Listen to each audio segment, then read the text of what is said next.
Hello everyone, thank you for being here today. This is my presentation about speaking up. Professional voices lead to professional standards. This presentation is designed to give you the knowledge and confidence to raise concerns while knowing HCPC standards and guidance. Let's start by outlining what we aim to cover. Our key learning objectives are: Number 1. Speaking up. In this section, we'll discuss what speaking up means and what defines a concern.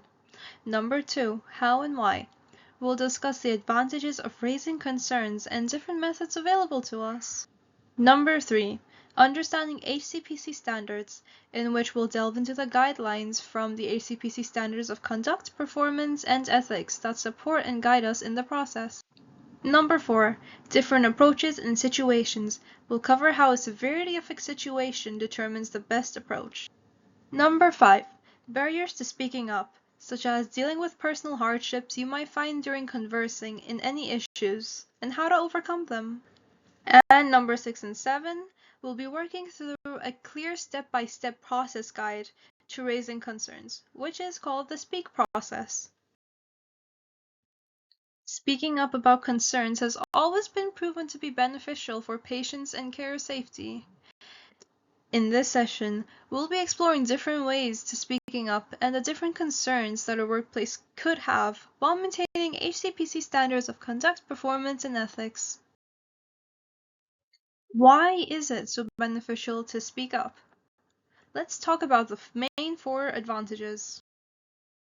Number 1. First and foremost, raising concerns is beneficial for everybody involved. Patients and service users benefit from safe, high-quality care, and the issues get identified and addressed at an appropriate time. Number 2. It builds trust, ensuring user and patient safety while making the honor between them more solid. Openly discussing concerns allows the patient to understand that their safety comes first. Number 3. Often issues may spiral out of bounds, so speaking up early could prevent later consequences such as escalation to legal actions or ethical breaches. Even if small issues get ignored, they can grow into major problems. For example, incorrect record keeping of results in a lab could escalate to completely wrong statistics of the medicine. Number 4, and finally, it promotes a learning culture. Raising concerns inspires the user to improve what they've made mistakes on, giving them a chance to turn mistakes into valuable lessons.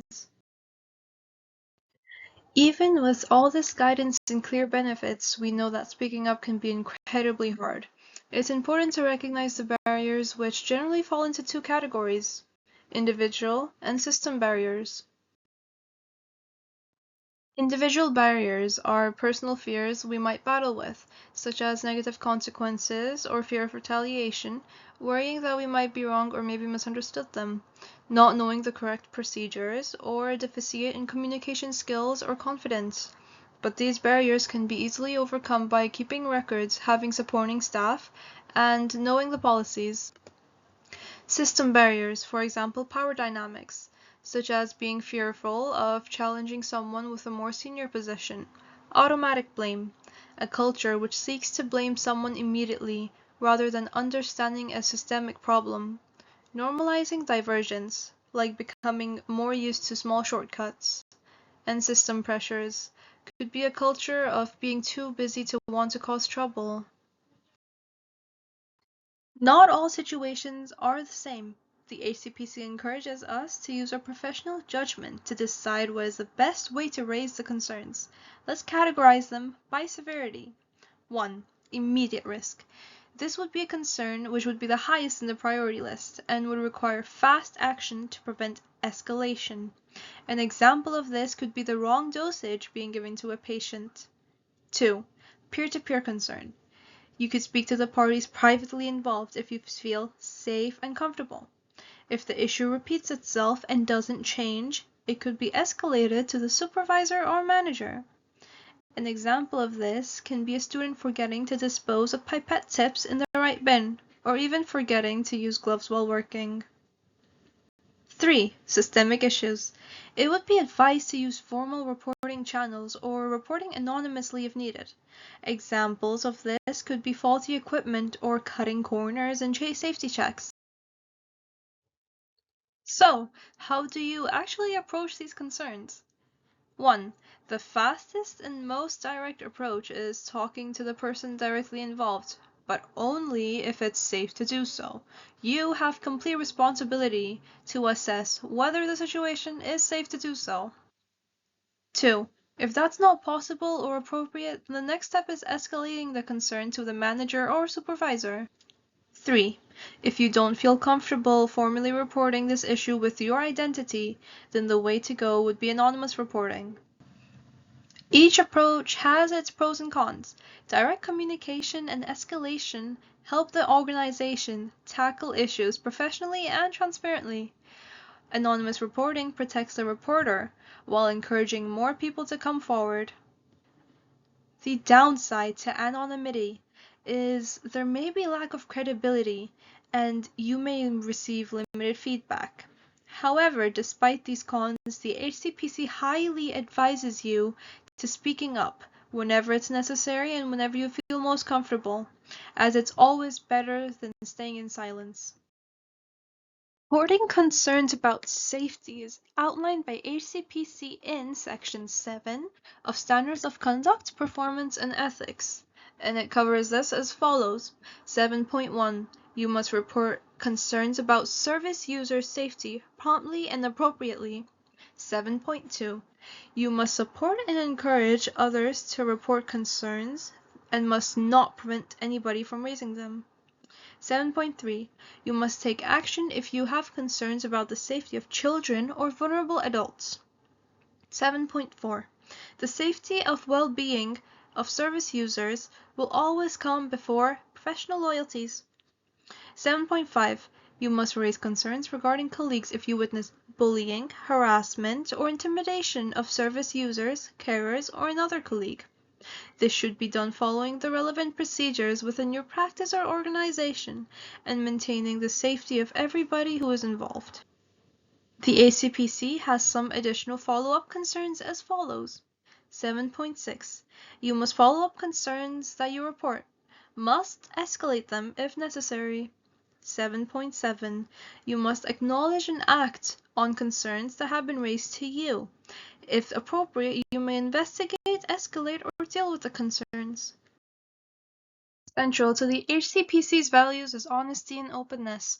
While dealing with concerns between service users and carers, it is advised you must be honest when something has gone wrong professionally, as it respects the dignity of the service user patient and entrusts them to knowing when something has gone wrong. Section 8.1.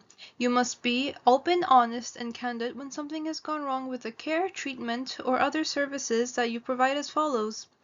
Alerting your employer, informing the service user respecting their dignity and right to know, and taking responsibility and action to correct the mistake and explaining it when appropriate. Section 8.2 tells you about how apologizing is important when something has gone wrong with the care or treatment the service user or carer has received. HCPC outlines 2 additional standards on concerns and complaints. One of them is 8.3. You must support the service users/carers who want to raise concerns. And the second one is 8.4. You must give helpful and honest feedback to the complaints received.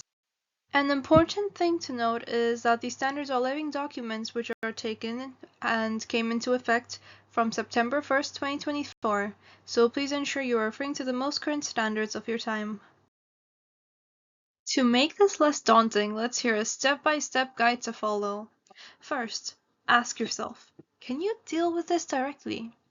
Small concerns like reminding a peer about washing their hands can be addressed directly, but if more serious, we move on to step 2. Step 2. Can you raise a concern within your department? This means speaking to your direct supervisor or manager who's responsible in that area. Number 3. If the issue isn't resolved, we think bigger. Raising the concern to an organization such as HR, safeguarding leads, or formal reporting systems could help resolve it. Number 4. If you feel unsafe or if the organization refuses to act, you can speak to a whistleblowing advocate or guardian. This allows you to escalate the concern while you're protected.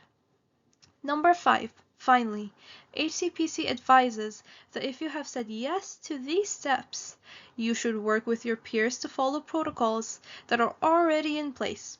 Remember to always keep a record of your concerns and actions throughout this process for future uses, or if the issue continues. If the issue remains unresolved, you can always seek independent advice or support by contacting the HCPC helpline.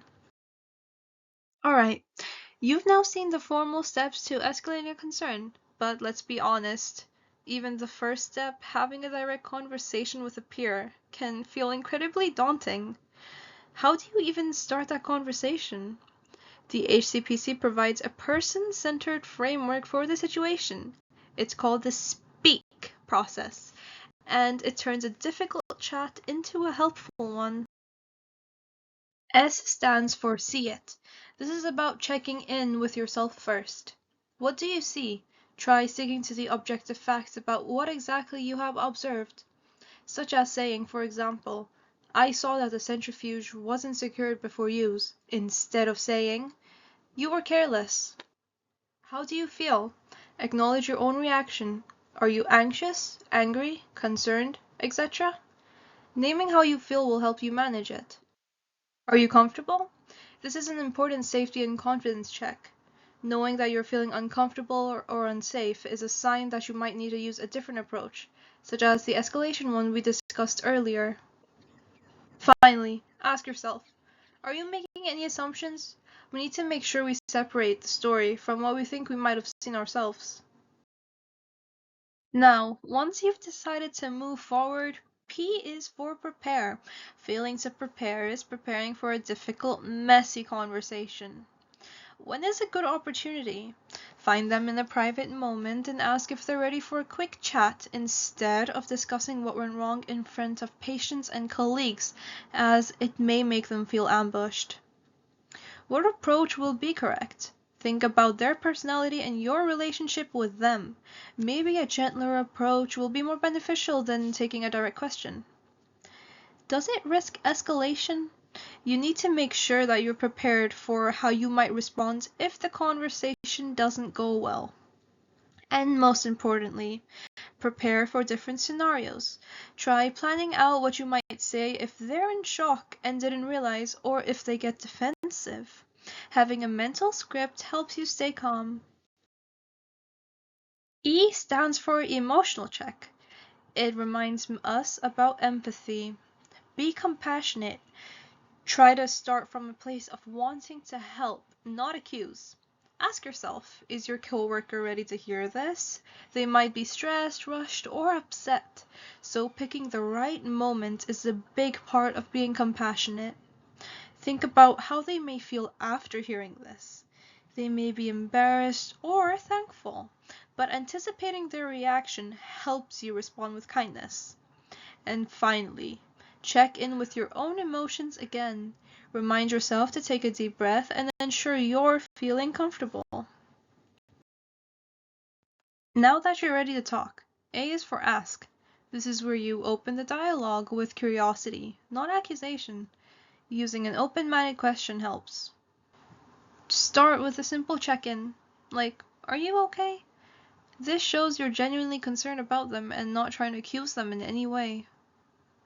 Asking them what could be wrong gently, like, I wanted to ask about, or could you help me understand what happened, will help you know what has gone wrong better. What happened from your perspective is the most important and powerful question, which gives them a chance to explain and show you their viewpoints. Asking them, how do you think we can fix this? Or what do you think we can do differently next time? Makes a collaborative effort, basically inviting them to be a part of your new solution. Finally, K is for key points. This is how you close the conversation effectively, making sure it has a positive outcome. Summarize the conversation to avoid misunderstandings. And plan the next step. Do you think a specific action is needed or something needs to get reported? Ask yourself, do you think they can try to make things right? And more importantly, do you think you could support them in the meantime, reinforcing that you're a team? Ending the conversation with a "thanks for talking with me about this" shows value with your working relationship and a professional dialogue. Here is a quiz which will take approximately 5 minutes for you to complete, and it's for you to see how much you've learned from this lesson. So please either scan the barcode or copy paste the link. And here are all the references.